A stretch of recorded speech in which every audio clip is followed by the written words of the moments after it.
বিদেশে গিয়ে লজ্জায় পড়তে হয়, ন্যূনতম সুযোগ সুবিধা নেই দিল্লিতে, বক্তা বিদেশমন্ত্রী। দেশের রাজধানী হওয়া সত্ত্বেও ন্যূনতম সুযোগ সুবিধা থেকে বঞ্চিত দিল্লির বহু মানুষ। দিল্লির আপ সরকারকে নিশানা করে বিস্ফোরক বিদেশমন্ত্রী এস জয়শঙ্কর। তিনি বলছেন, রাজধানীর বর্তমান পরিস্থিতির জন্য বিদেশের মাটিতেও লজ্জায় পড়তে হয় তাকে, অনেক তথ্য লুকিয়ে যেতে হয়। উল্লেখ্য, আগামী বুধবার দিল্লির 70 আসনে বিধানসভা ভোট। ক্ষমতাসীন আম আদমি পার্টিকে পরাস্ত করতে এবার দিল্লিতে সর্বশক্তি দিয়ে ঝাঁপিয়েছে বিজেপি। লড়াইয়ে কংগ্রেসও। বিজেপি 10 বছরের প্রতিষ্ঠান বিরোধিতাকে হাতিয়ার করতে চাইছে রাজধানীতে।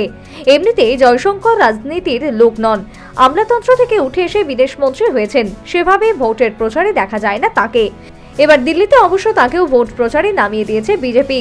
শনিবার দিল্লির দক্ষিণ ভারতীয়দের সঙ্গে আলাপচারিতায় কথাগুলি বলেছেন জয়শঙ্কর। তবে রাজনৈতিক সভায় বলা হলেও বিদেশমন্ত্রী হওয়ার দরুন জয়শঙ্করের বক্তব্যের আলাদা তাৎপর্য রয়েছে।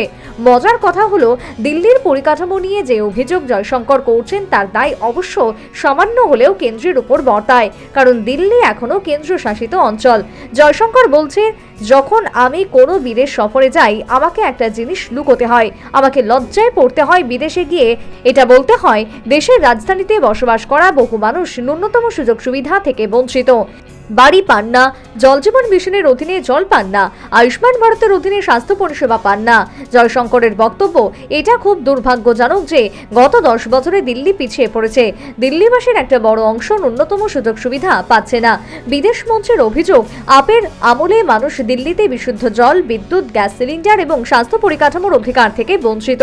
সরকার যদি ন্যূনতম এই পরিষেবা না দিতে পারে তাহলে সরকার বদলে ফেলুন।